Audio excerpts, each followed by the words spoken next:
Allora,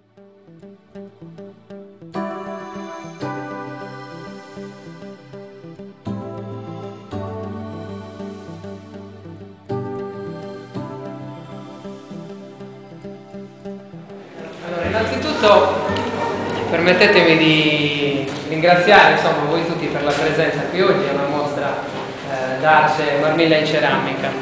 Io oggi porto i saluti dell'amministrazione e molto lieta e molto felice di vedere che sul territorio si ha la possibilità di valorizzare artisti del posto.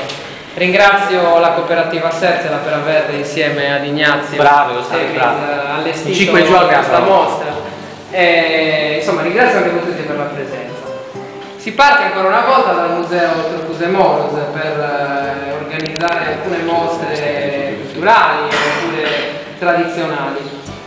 Il Museo Turcus e Moros, che è diventata un po' la casa di quelli nel tempo, in questi 10 anni, di quelli che sono i momenti di come dire, ritrovo culturale tradizionale alla nostra Mazza.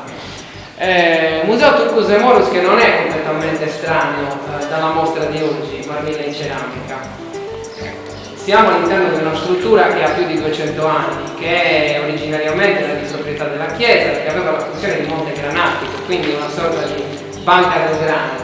E il grano è la materia prima attorno alla quale in questi anni, negli anni passati, le famiglie potevano sostentare i propri figli, potevano imperniare la propria vita, la propria esistenza. Il grano significava il pane. Il grano, il cuore stesso della Marmilla, appunto Marmilla in ceramica, Marmilla che viene presentata oggi da Ignazio attraverso le sue opere in maiolica. Marmilla che ha un'accezione molto particolare. Il termine Marmilla, non so se tutti quanti potete, come dire, averlo scoperto, significa, origina dalla parola mammella, che sarebbero appunto le mammelle delle mamme, poiché insomma il territorio nel quale viviamo è fatto di colline che ricordavano appunto agli antichi le mammelle delle mamme, quindi una terra madre che ci accoglie appunto nella possibilità di darci del cibo, il grano, il pane, e che oggi riviviamo attraverso molte opere che riguardano anche il grano, la terra e il pane, che sono appunto le opere di Ignazio. Alcune delle quali sono anche molto rispondenti al tema che poi ha ospitato il museo, che è diventato, o meglio, ha ospitato il Monte Granatico, che è diventato museo.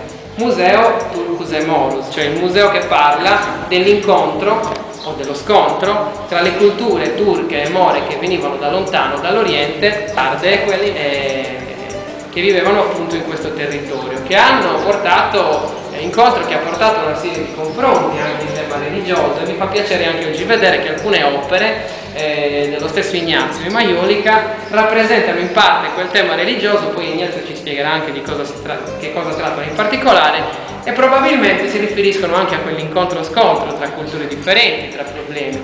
Insomma, dentro al museo, dentro alla casa culturale e tradizionale dei Collo Stramazzesi c'è di tutto e c'è di più. Adesso lascerei la parola ad Ignazio.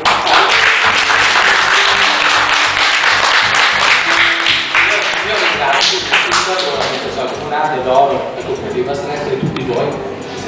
Questa è la bandiera, la croce a bandiera, i colori dello Stato italiano, verde, bianco, rosso, giusto? È uno Stato cristiano cattolico il nostro, no? Che rappresenta l'Italia anche. Ho fatto l'opera, poi l'ho dato una ginocchiata. L'ho fatto perché con gli scandali che ci sono stati della Chiesa, che gli abusi ci sono stati, e in più gli scandali della politica, e questo rappresenta. Sopra ho fatto la bandiera grande dello Stato, che torni a brillare come brilla. La lingua blu, che un po' d'anni fa erano morte tante pecore, non so, erano 500.000 pecore, erano morte tantissime. No, li facevano perché sono rimasto colpito da questi animali su curiosità. E quella lì rappresenta, diciamo, hanno fatto dei cucoli e pecore per seppellirle, giusto? E alla fine la lingua l'ho lasciata fuori, che sta sempre lì pronta a scoppiare di nuovo con la malattia. E infatti io lascio sempre, sono legato alla terra, delle opere lascio sempre il colore della terra, se possibile la lascio sempre. Perché la cultura mia poi è contadina, no? Contadina, sempre legato alla terra alla fine. Questi invece sono i paesaggi delle nostre collinette. Sono le collinette, le nostre colline sono morbide e silenziose.